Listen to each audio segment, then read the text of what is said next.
Welcome to Bottles and Bites Without Borders, where every sip and every bite tell a story. Rob is your host. Each week, he will take you on a delicious journey, from vineyard tales and distillery secrets to culinary traditions.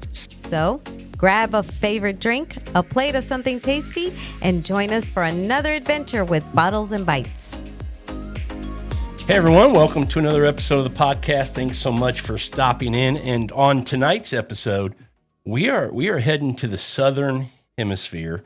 We're going to have a great chat with my guest tonight, who is Michael Lazarou. Michael, how you doing? Great, Rob. Delighted to be joining you and your listeners.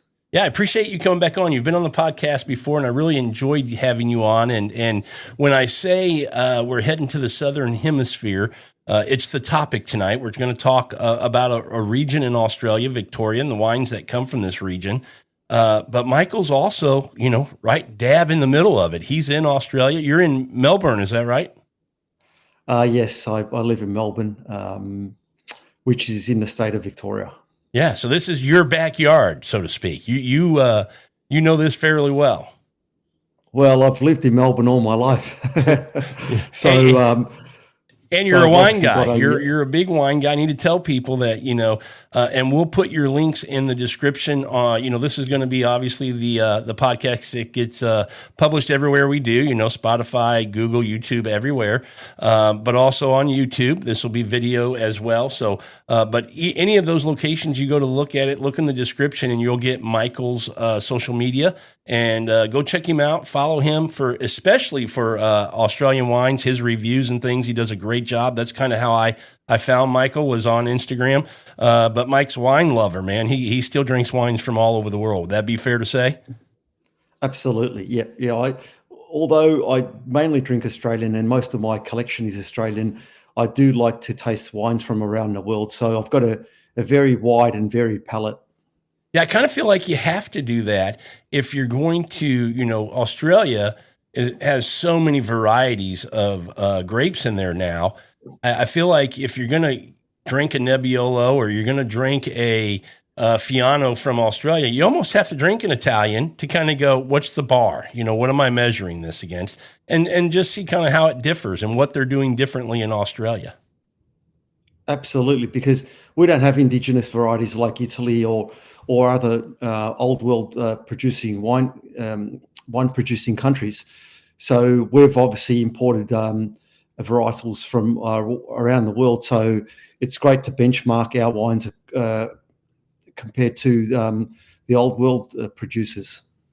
Yeah. So tonight's episode, Michael and I are going to dive into Victoria. He's going to kind of help shed some light on what this region is, the diversity of this region. I'll say that's the huge thing about this region, the diversity of the region. And, you just talked about so many different types of grapes that can be grown in this region, but not just grown and made into wine, done at a very high level. And I think that's important that we highlight that, a lot of people, when they think about Australia, they go, okay, yeah, you make Shiraz and you make, big cabs. No, there's a whole lot more going on in the country of Australia, but specifically tonight's conversation is going to be about Victoria and the cool things that are happening there. I do want to share that, recently, it's been a month or so ago when we decided that we were going to get together and record this episode.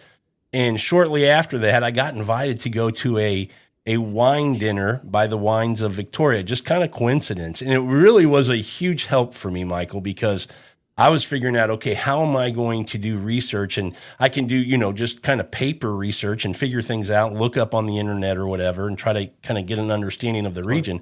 But going to this wine dinner, getting to meet producers, drink through Rieslings and Chardonnays and Pinot Noirs and, Rutherford Glen and the Muscats, these fortified wines they have. Really cool that I got the opportunity to experience Victoria before you and I have this conversation. So that was a big treat for me, and it's going to help me a lot in understanding what you're talking about tonight. Great. Excellent. I'm glad you've had the opportunity to taste through Victorian wines, Rob. So let's start with this. Give us a snapshot of Victoria, this region kind of in relation to Australia. Where's it located when we think about Australia? I mean, if you know where Melbourne is, you kind of have this idea of where it is.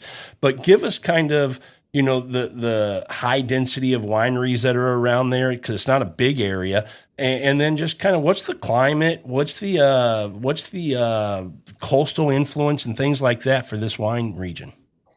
Sure. So Victoria is in the southwest tip of the Australian mainland. It's the southernmost state on the mainland.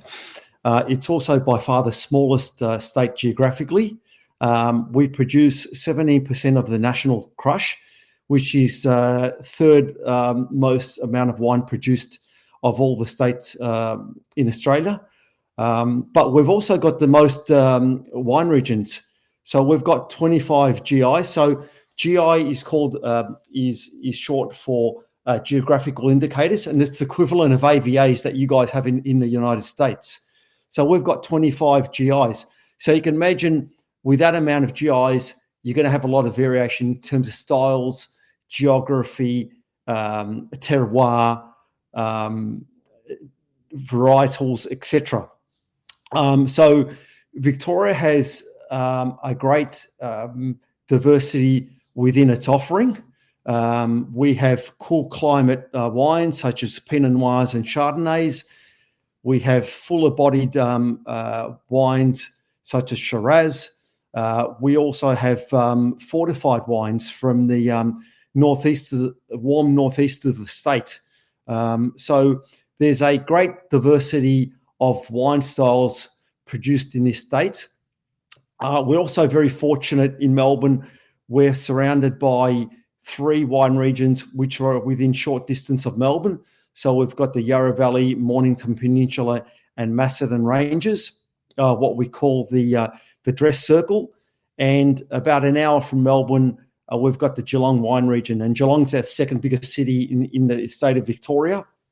So there's a great diversity of styles of wine that our and when you produces. talk about the diversity of styles, and you talk about these cooler climates and things, they work because you also have this diversity in microclimates, right? You have the right climate to support growing that style of grape to make those style of wines.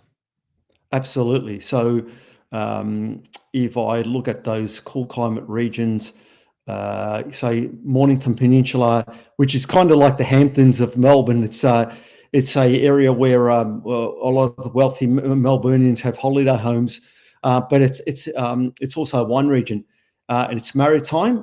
So you get the late afternoon sea breezes. So the wine region is basically based on the coast.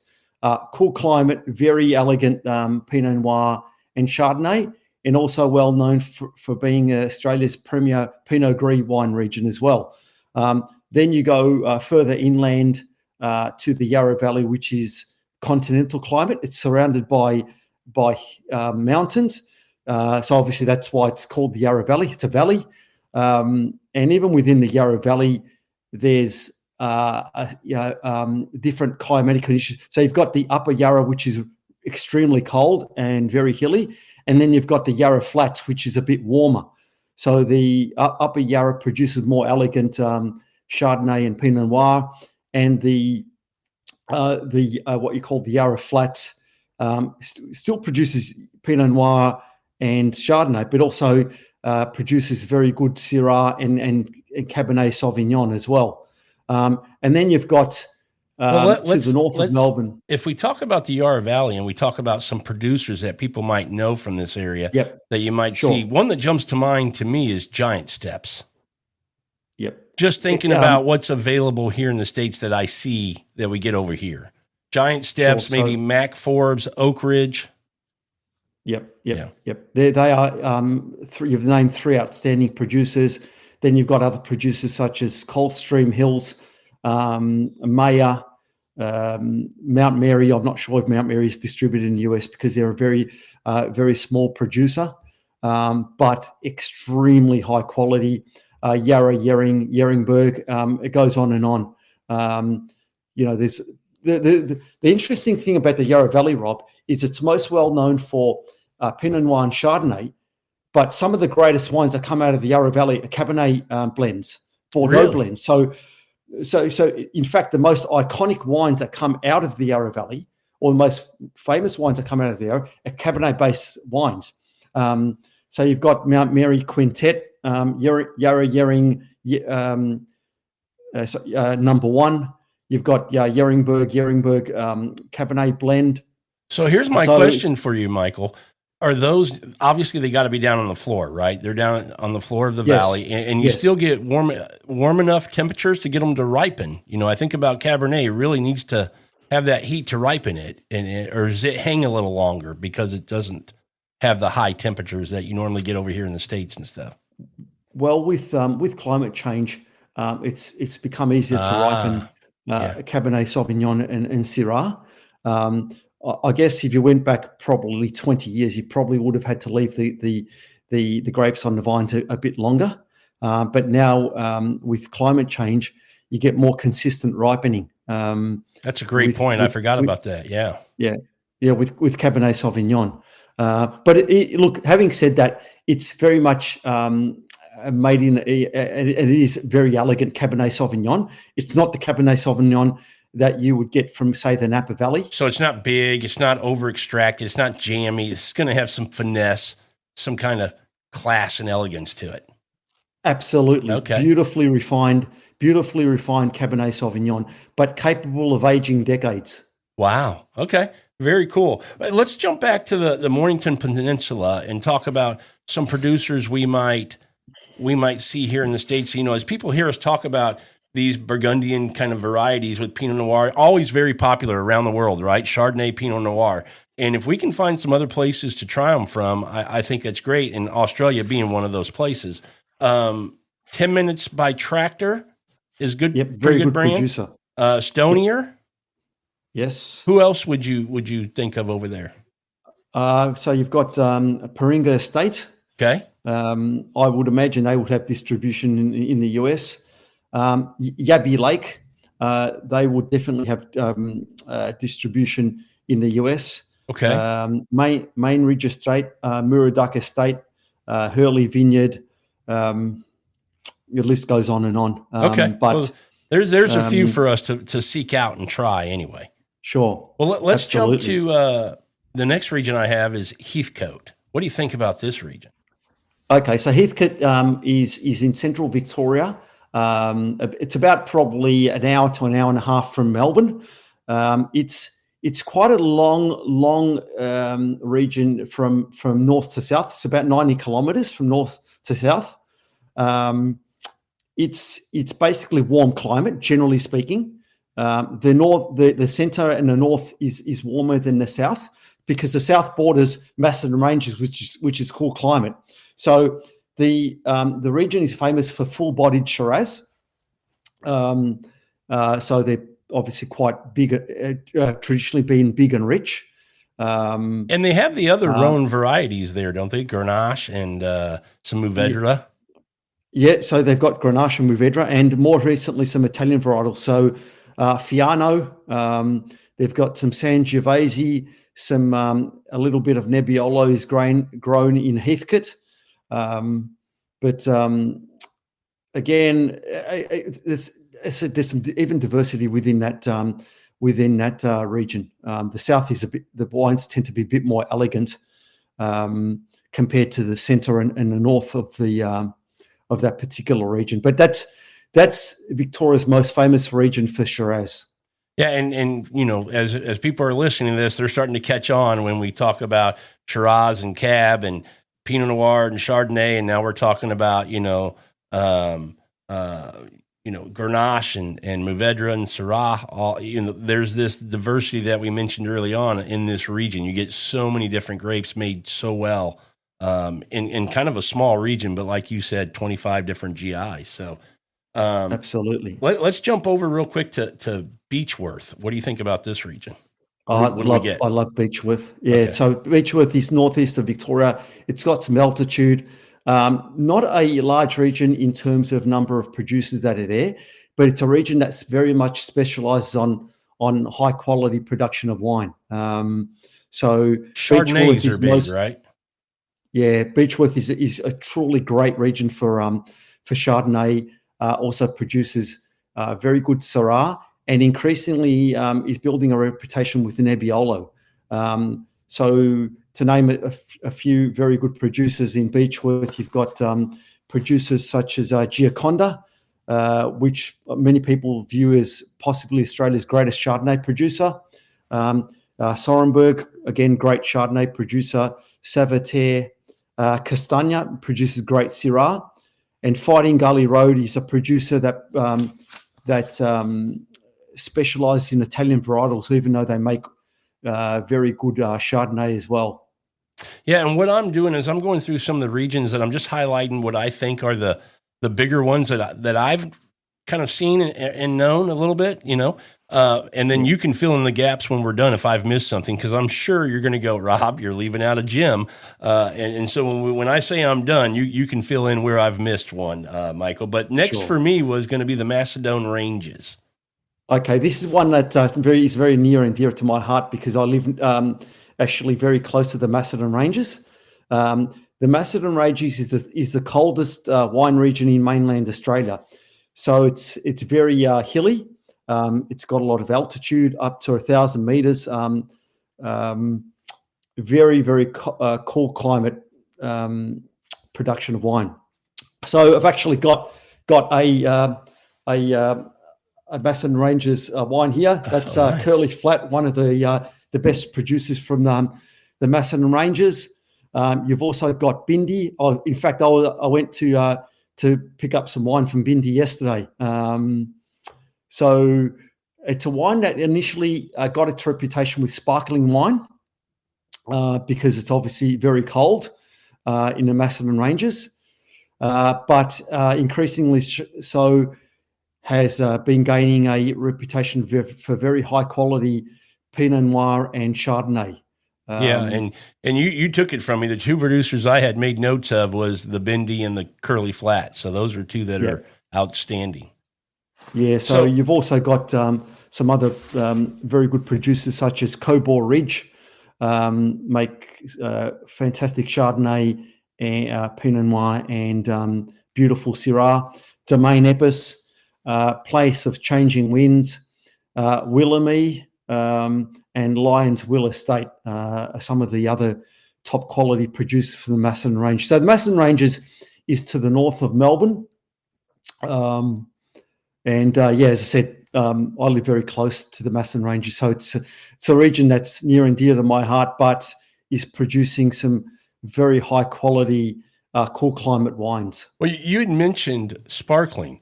Is this made in the traditional method, or are they using tank fermentation, or what are they doing with this? No. So if you're looking at, say, the Macedon Ranges, pretty much everyone is producing in the traditional method. Okay, very cool. Because it's such a cold region. I was looking at some climate data, and Macedon Ranges, in terms of climate, is very similar to Burgundy. Oh, really? It's actually that cold. Yeah. Okay. It's actually quite cold. It can get warmish, but at night it's freezing cold. Like there's a massive diurnal difference even in summer in the Macedon Ranges. And that difference, are we talking 50, 60 degrees or? Well, we have centigrades, not Fahrenheit. Yeah, that's right. So if you're up around 35, 40 for a high during the day, what do you at night? Well, it could at night it could get down to sort of 10, 15 degrees, even in warm weather. I mean, it can be routinely 1, 2, 3 degrees at night in the Macedon Ranges. Yeah, very cool. Because it's so high, and in fact, at its highest peak is Mount Macedon, and Mount Macedon in winter snows. Really? Yeah. And you guys just had Crush, didn't you? So people hear me say we're going to go to the Southern Hemisphere at the beginning of this. I want them to realize you guys are in the opposite kind of seasons that we are. You guys are just coming out of summer and getting ready to go into winter. Yeah. So the first region in Australia that that picks its grape is the Hunter Valley in New South Wales, simply because it's very warm and it's humid. So you've got to get your grapes off before they start. The grapes become too ripe. Yeah. And then you've got places like the Masson Ranges, which have only finished harvest, in the last month or so. Yeah. Yeah.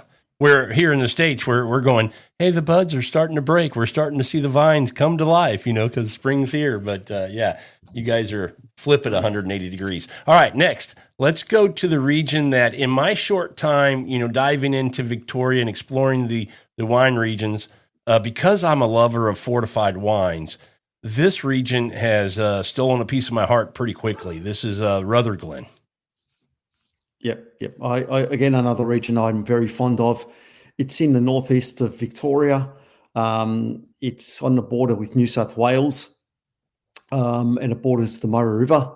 A region that's very much warm climate, and it's famous for fortified wines. So Topake and Muscat, which are made with a Solera system.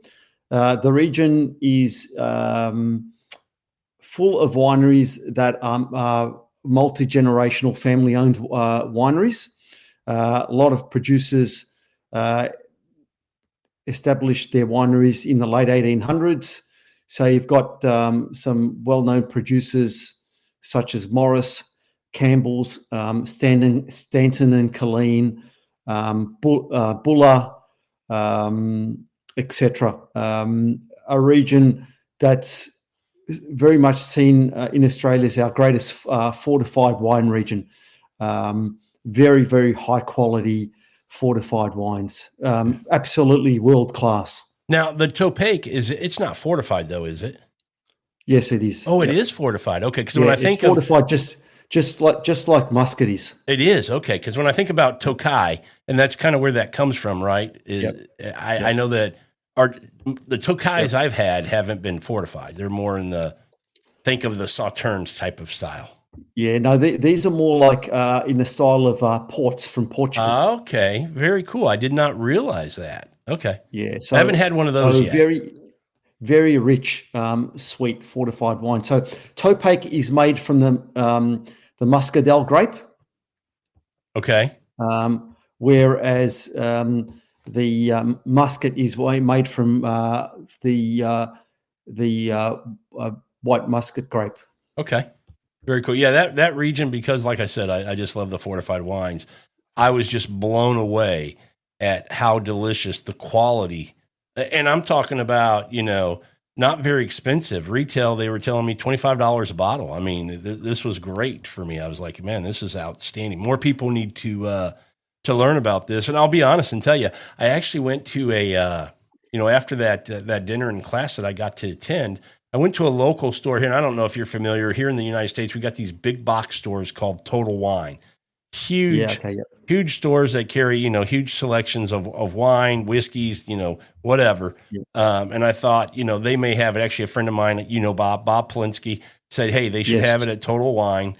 And I went down there and the guy looked it up for me and he said, nope, we've discontinued this item because it just never sold. And I went, okay, it didn't sell because people don't know it. And that's part of the reason I want to have this conversation with you, Michael. And I like, talking about Australian wines because I just don't think for the quality that's coming out of Australia with the wines they're making, they're not getting enough pub. They're not getting enough love. People need to be more aware. People need to explore a little bit more about what's going on in Australia because the wines are absolutely beautiful and still at a price point that I think is a really good value. Yeah, I think we discussed it in our last episode, Rob. Unfortunately, Australia has an image problem in the US. Most US consumers associate Australia with either cheap and cheerful wines such as Yellowtail or big full-bodied Shirazes that come out of our warm climate regions in South Australia. And Australia's wine offering is so much more than those two categories. We produce world-class wines across the breadth, across Australia, and we're a continent, so we've got a lot of variability within our climate and terroir, and we've got a great diversity within our wine offering, and that's very much the case in my state of Victoria. Which we've already touched on. We've got cool climate wines, and we've also got medium-bodied wines, and we've got full-bodied Shiraz wines that come out of Heathcote, for example. So there's great variability within the styles that we offer to consumers. Yeah, and we're not going to dive into it a lot on this episode because we're really focusing on Victoria. But within Victoria, this could be a tease for a future episode with Michael. There's some great Italian varietals in Australia in general, but also I believe it was Little Italy. Correct me if I'm wrong, Michael. It's in Kings Valley, this little kind of hidden Italian kind of village. Yeah. So the King Valley is a wine region again in northeast Victoria with a coolish climate that's famous for Italian varietals, and the reason for that is the region was, or most of the region is the producers are people with Italian backgrounds who were originally tobacco farmers in the 50s, 60s, and 1970s. And when the Australian government basically banned production of tobacco in Australia, they switched their production to growing of grapes and winemaking. So you've got some very famous producers in the King Valley from Italian background. So we're talking, for example, Pizzini, Chris Mont, etc. They're two very good producers that come to mind, which have Italian backgrounds, and obviously producing wine made from Italian varietals. So very famous for production of Prosecco.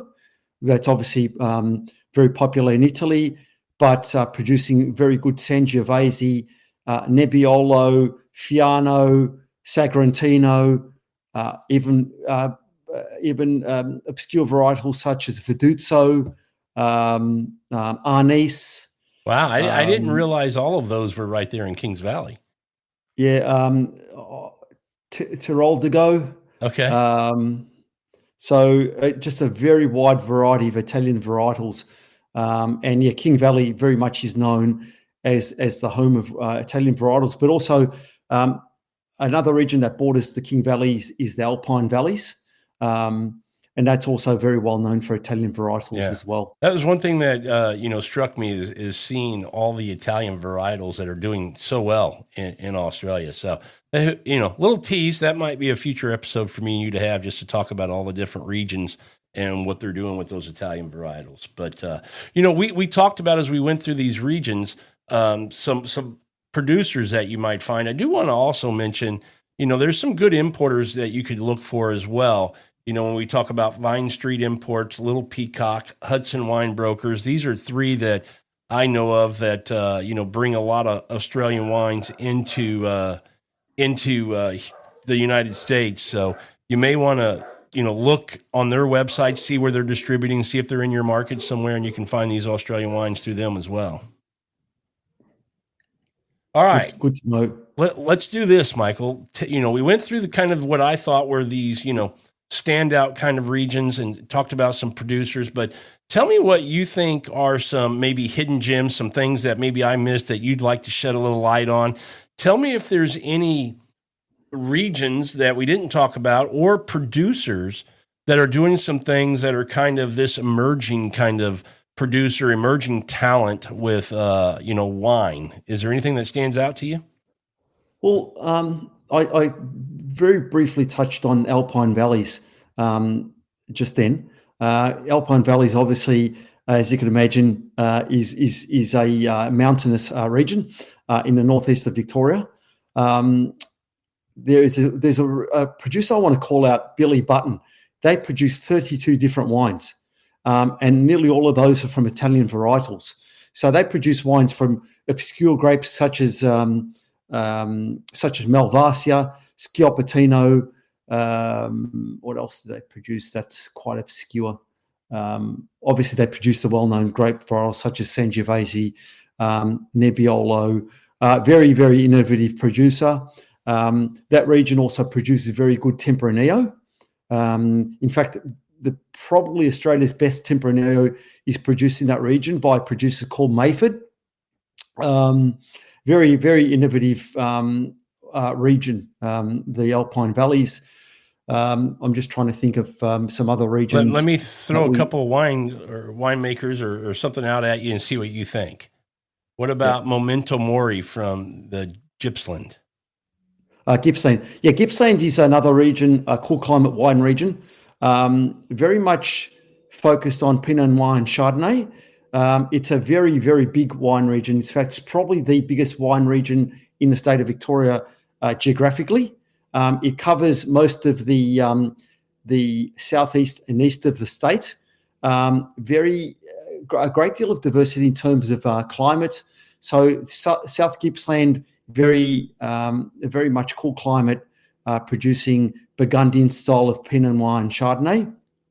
The east of the state, a little bit warmer, where you may find you'll still find Pinot Noir and Chardonnay, but you'll also find some Shiraz or Syrah, and also, but home to also a very, very good producer of Chardonnay called Patrick Sullivan, who may or may not distribute in the US.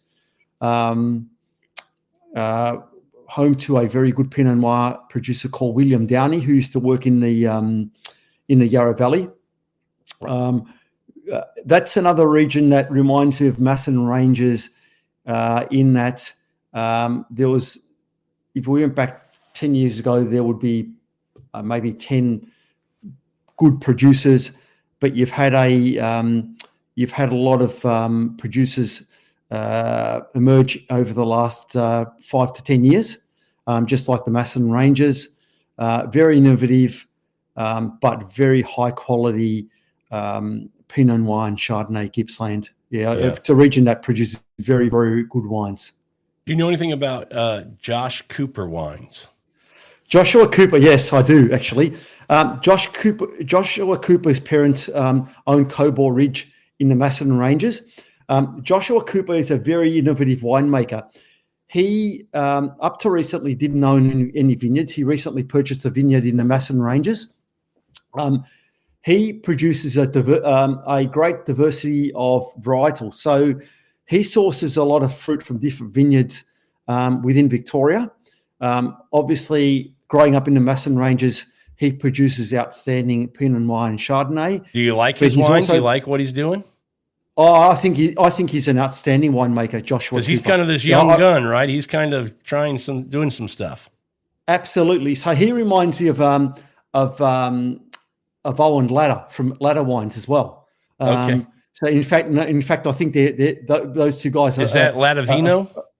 Yeah, correct. Yeah. So those two guys, in fact, I'm told are friends. In fact, okay. So they're producing some very innovative styles of wines. So Joshua Cooper is producing some outstanding Cabernet Sauvignon from regions such as Pyrenees, Bendigo, which is central Victoria, some old vineyards. So he's buying fruit and making them himself under his own label. He's also producing wine from the Sunbury wine region, which borders Macedon Ranges. He's very much a young gun and doing some very innovative stuff. I'm really fond of his wines, just like I am of Owen Ladder. So Owen Ladder, his father established a winery in Ballarat, which is again another cold region of Victoria. It's a provincial city of about 120,000 people, and he's producing like skin contact wines, some orange wines, extended skin contact wines. yeah, he's doing some really, really interesting stuff. Let me ask you about another one. I don't know if you mentioned this one, but maybe you did and I missed it. But I think it's one that you probably like, which is the Fighting Gully Road. Yes, Fighting Gully Road. That's a winery owned by Mark Walpole. Mark Walpole is one of Australia's greatest viticulturalists. He's also a very, very good winemaker. They produce outstanding Chardonnay and very, very good Shiraz. But Mark Walpole is known for his expertise with Italian varietals. So he's producing a lot of Italian varietals under his brand, but he's also providing viticultural consulting services to a lot of other brands in that region and in that northeast general region of Victoria. So that's another brand to look out for if there's distribution of that brand in the US. What about last one I'll throw at you, Michael? Cobalt Ridge? Yeah, Cobalt Ridge is owned by Joshua Cooper's parents. Oh, it is? Okay. Yeah, it is. Yep. So the mother is Nell. I can't remember the father's name. Ellen and Nell Cooper. I went out to the winery many years ago. So they are known for producing outstanding Pinot Noir and Chardonnay. The vineyard is actually in a bit of a valley so it's got its own microclimate within the region. It's in a very pretty spot. Also produce outstanding Syrah with some Viognier in there. And also producing the Italian grape Lagrange, which is from the north. I think it's from Alto Adige. Correct me if I'm wrong, Rob. Lagrange. So they produce one of Australia's greatest Lagrange wines as well, which is really, really interesting. So another outstanding producer, Cobalt Ridge. They've been established for probably 30 years. So the apple doesn't fall very far from a tree. They produce outstanding wines, and their son Joshua Cooper is producing outstanding wines as well. Yeah, that's what's cool about Australia, and I think in most quality wine producing countries, just the continuous innovation and creativity and evolving to do cool things, and that's why I wanted to mention kind of Joshua Cooper wines and Latavino and what they're doing, because it's really cool to see, and it's really fun to drink, and try these things. So I wanted to touch on that a little bit, but I do want to hit you up, Michael, because I've got to be honest. When we think about bottles and bites, I'm big into food, wine, whiskeys, coffees, all this kind of stuff. When I think Australia, there's not a particular type of food that if I'm going French, I can settle in on some styles of food. If I'm going Italian, Spanish, Asian, when I think Australian, I'm kind of struggling to go, what do we do? So talk to me a little bit about the wines that we all know, Chardonnay and Pinot Noir and all these things. What do you like to pair? What kind of foods do you like to have when you're enjoying these wines? So I guess I'm probably a bit of a traditionalist. Australia, it doesn't have its own indigenous cuisine. Okay. A little bit like the US. We've borrowed our cuisine from various other countries. So Australia, like the US, is a country of migrants. I would guess that you have a big Asian influence. Yeah, well, we've got a little Asian influence, but if we go back to the 1950s and 60s, we had mass migration of Europeans, so Italians and Greeks. Okay. So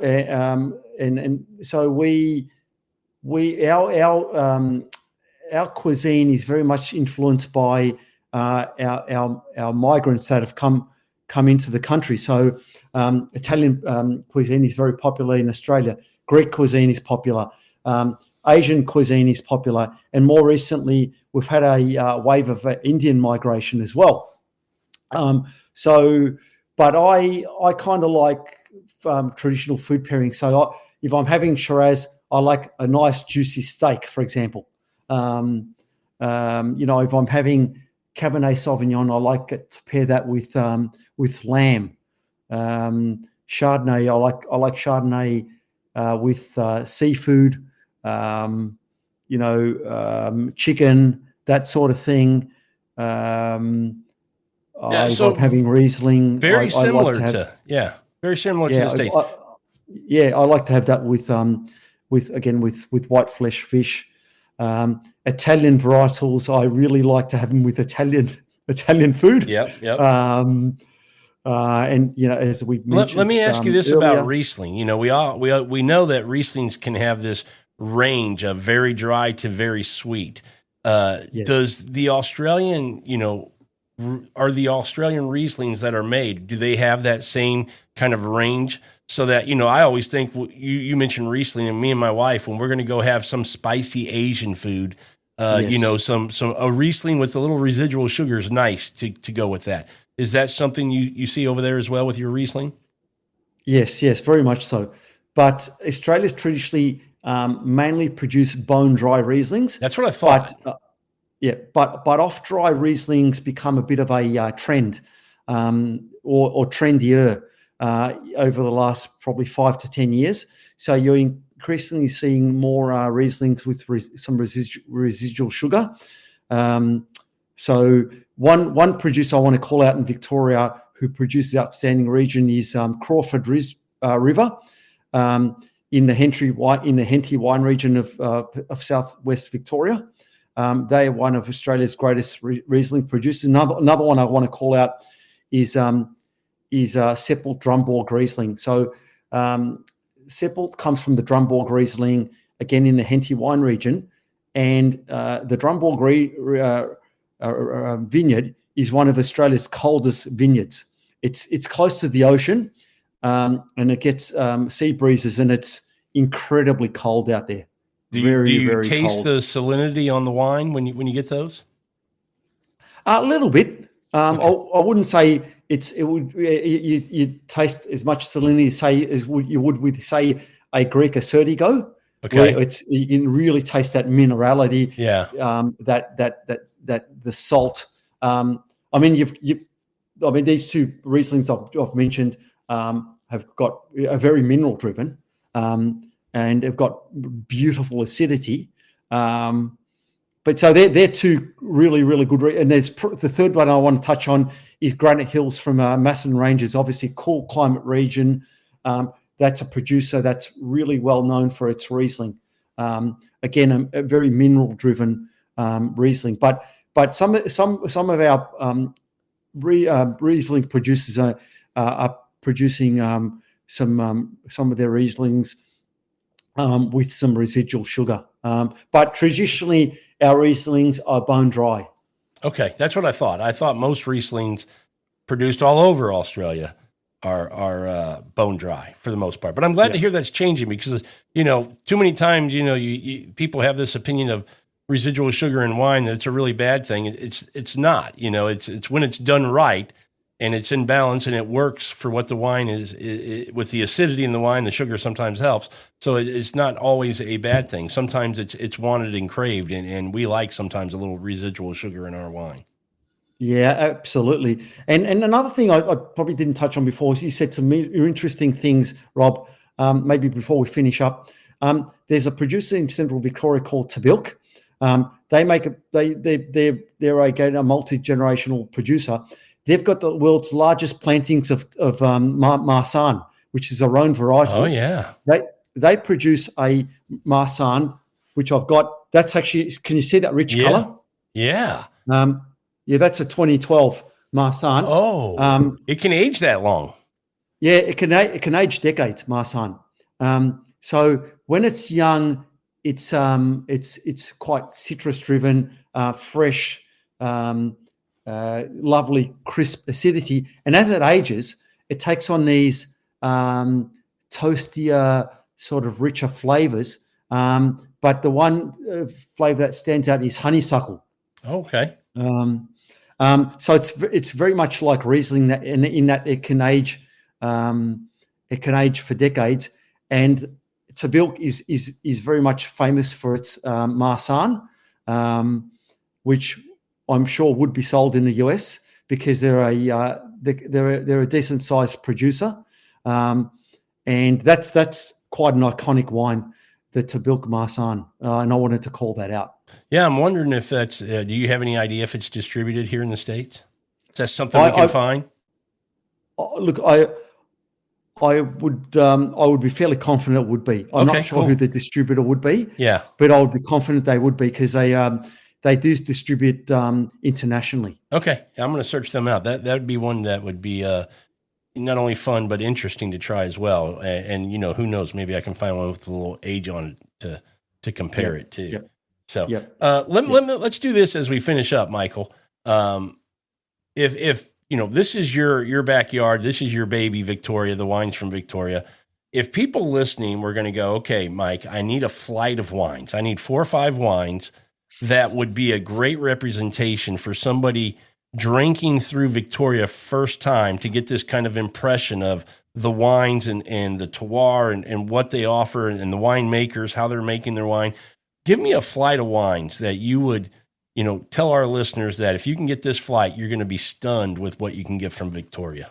Sure. Do you want me to call out individual wines or more varietals? I'm going to let you make that call. If you know that they're distributed here in the States, then you want to call them out, call them out. But up to you. That's okay, because I'm not 100% sure on the distribution. I'll just probably call out the varietals. So if we're looking at whites, if you want to sort of go left the field, I would start with a Fiano. So Victoria produces very good Fiano. Then you're looking at traditional white varieties such as Riesling, obviously beautiful with, as you said, Asian food. Outstanding Chardonnay, like absolutely world-class Chardonnay. That they're the 3 sort of white varietals that really comes to mind. I mean, we're also producing skin contact whites as well. Yeah. If anyone wants to try those out as well, orange wines, that sort of thing. And then you're looking at reds, obviously Pinot Noir from great regions such as Yarra Valley, Mornington Peninsula, Macedon Ranges, Geelong. Then you're looking at our traditional reds such as Cabernet Sauvignon. Great, really, really refined Cabernet Sauvignon from the Yarra Valley, in a elegant style. Shiraz, cool climate, spicy Shiraz from places such as the Yarra Valley, the Grampians, the Pyrenees, Heathcote, obviously. That's the thing for me. I want to try a GSM blend. I'm assuming you all make those from Heathcote. Absolutely, GSM blends. And then obviously the fortifieds, Rob, as you touched on, from Rutherglen, for producers such as Morris, Campbell's, Stanton and Colleen, Buller, just world-class fortified wines. In that sort of port style. Yeah, you say port. Can I tell you that it reminded me more of a Madeira? Yep. It just blew me away. And I'm a bigger fan of Madeira than I am port, so maybe it's more of a psychological thing with me because I liked those Rutherglens so much. But I keep harping on it, Michael. Such a standout to me. Those wines blew me away. So if you're into fortified wines at all, you definitely need to seek out and find a Muscat from Rutherglen, because beautiful, beautiful wines. And in fact, those Muscats from Rutherglen have a classification, Rob. So at the base level, you've got Rutherglen Muscat. Then you've got which is based on age. So 3 to 5 years is Rutherglen, age 3 to 5 years, Rutherglen Muscat. Classic Rutherglen Muscat is 7 to 10 years. Grand Rutherglen Muscat is 11 to 19 years. And rare is in excess of 20 years. So there's actually a classification system for Muscats produced in Rutherglen. But there's also a neighbouring region, smaller region that produces very good fortified wines called Glenrowan, in a similar style, but not as famous as Rutherglen. So I mean, within those examples, there's something for everyone to choose from. Yeah. I guess the bottom line would be, go to your wine shop, get 3 or 4 bottles from Victoria, go home, sip them, taste them. And that's kind of a call out to our listeners. Hit us up on social media. You'll see our links. You'll see Mike's in there as well. Try a wine from Victoria and hit us up on social media. Let us know what you think about it. We'd love to hear that feedback and what you're trying, what you're drinking, what kind of caught your interest in listening to this. Go ahead, Mike. I was just going to say, if your viewers want to reach out to me directly through my Instagram page, Wine by Michael, I'm happy to answer any questions that your listeners or viewers have. So if they want to send me a DM and ask me questions about the wines of Victoria or the wines of Australia, I'm always open to a chat with your viewers and listeners. That's awesome. That's very nice for you to do that. Absolutely. Appreciate that. Let's finish up with this, Michael. I got to think that if you're going to travel to a wine region and you've decided on Australia, the continent of Australia, the country of Australia, Melbourne's got to be a pretty good place to kind of make your home base and then be able from Melbourne to be able to go out to all these regions. I mean, that sounds like it would be a really good trip for exploring Australia, but also at the same time getting in this really great wine trip as well. Absolutely. So Melbourne's the second largest city in Australia with a population of 5.1 million. So it's a large city, very, very cosmopolitan city, very dynamic city, city I was born in. So obviously I love Melbourne. But the good thing about coming to Melbourne, you can base yourself in Melbourne and travel to these wine regions that are nearby. So Yarra Valley is only an hour east of Melbourne. The Mornington Peninsula is again an hour southeast of Melbourne. You've got the Macedon Ranges about an hour north of Melbourne. So you've got these 3 high quality wine regions that are within easy access of Melbourne. And then you've got Geelong, which is Victoria's second largest city, which is again a bit over an hour from Melbourne. So you can also explore the wines of the Geelong wine region, which is also producing high quality Pinot Noir, Chardonnay, and Shiraz. And it's got its own, Geelong's got kind of 2 sub-regions. You've got the Moorabool Valley, which is more continental, although it's got a slight maritime influence. And you've got the Bellarine Peninsula, which is very much maritime influence, like the Mornington Peninsula. So you've got just there, you've got 4 wine regions which are within easy access of Melbourne. And so if you were coming to Melbourne, great city, I'm going to assume you have some great restaurants, some other nightlife or other activities. What are some other things around the area that if somebody, let's just say from the United States, was going to make a trip to Australia, what would be a 2 or 3, things they should do or try or visit, see while they're in that area, whether it be in Melbourne or in one of the regions close by? Sure. So Melbourne, we've got some great restaurants. We've got world-class coffee, probably amongst the best coffee capitals of the world. Okay, I did not know that, Michael. I didn't know that. Absolutely. Melbourne is known as Australia's coffee capital. We're obsessed with coffee in Melbourne. Are you obsessed with coffee? I do like coffee very much. Okay, all right. We have another thing in common. Yeah. And Melbourne is famous for its coffee. We've got great theatres. So you've obviously New York. You've got Broadway. Melbourne's famous for its theatres. Let me ask you this, Michael. Any chance we see a kangaroo? You're not likely to see kangaroo. No, you'll see kangaroos. There's no doubt. You'll see kangaroos in the very outer, suburbs that are on the outer edge of Melbourne. But I mean, when you leave and you go up an hour north, an hour east to these wine regions, you're going to see kangaroos? You will absolutely see kangaroos. Okay. Yeah, absolutely. Yeah, you will. Okay. You will see kangaroos. There's no question about that. Because I mean, that's if you're going to Australia, as an American, I'm going. I better see a kangaroo. Well, you can just go to Melbourne Zoo and you'll see plenty of Well, kangaroos. I want to see them out in the wild, right? That's the whole. I call it the wild. Are they? They're not approachable. You stay away from them. Yeah, pretty much. Okay. Pretty much. I probably wouldn't be approaching a kangaroo in case it jumps towards you. Yeah. But you also likely see a lot of dead kangaroos on the road. Kangaroos don't have very good eyesight at night, so they very often collide with cars and trucks. Kind of like our deer here in the States. You get that a lot with deer. Yep. Yeah. Yep. But just further on Melbourne, we've got a river. You can take a river cruise. Oh, very cool. National Gallery of Victoria has some great artwork. We've got a famous painting by Pablo Picasso, The Weeping Woman. We've got some other artwork by some other Italian masters. Tell me this again, Bottles and Bites. We cover food, wine, whiskey, Michael.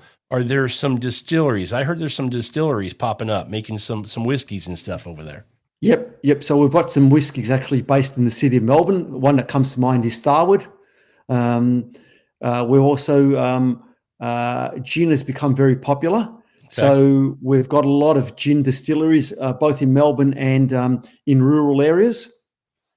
Gin's become very popular. I think it has globally, really. Yeah.